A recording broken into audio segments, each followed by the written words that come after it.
Audioescuelasabática.com. Martes 26 de octubre. Porque extranjeros fuisteis en Egipto. Amaréis pues al extranjero, porque extranjeros fuisteis en la tierra de Egipto.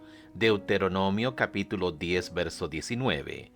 ¿Cuál es el mensaje para el antiguo Israel aquí? ¿Cuál debería ser el mensaje de este versículo para nosotros también? Siglos antes, el Señor le dijo a Abraham: «Ten por cierto que tu descendencia morará en tierra ajena, y será esclava allí, y será oprimida 400 años». Génesis capítulo 15, verso 13. Además, Génesis capítulo 17, verso 8, Hechos capítulo 13, verso 17. Esto es, por supuesto, lo que sucedió. Y en los primeros capítulos del Éxodo, la dramática historia de su redención y la salvación de Egipto, Éxodo capítulo 14, verso 13, capítulo 15, verso 13, se registró para la posteridad como anuncio de la redención y la salvación que se nos ha dado en Cristo Jesús. En este versículo, el Señor quiere que recuerden dónde habían estado y lo que habían sido, es decir, extranjeros en otra tierra.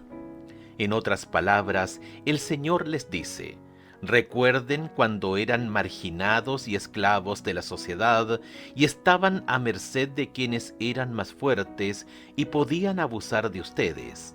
Aunque Israel era una nación escogida, llamada por Dios reino de sacerdotes, Éxodo capítulo 19, verso 6, y aunque había algunas diferencias entre ellos y los extranjeros que vivían entre ellos, especialmente lo respectivo a algunos servicios religiosos, en materia de derechos humanos, el extranjero, la viuda y el huérfano debían ser tratados con la misma equidad y justicia que los israelitas nativos demandaban para sí mismos.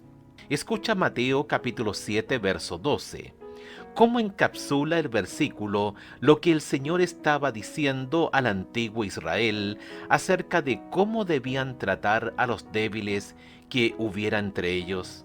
Así que todas las cosas que queráis que los hombres hagan con vosotros, así también haced vosotros con ellos, porque esto es la ley y los profetas.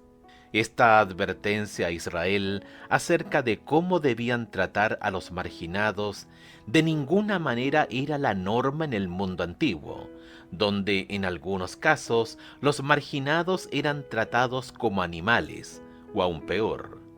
En contraste, Israel debía ser diferente, una luz para las naciones, y esa diferencia se luciría en el Dios al que adoraban, en cómo lo adoraban y en todo el sistema de verdades que Dios les había dado.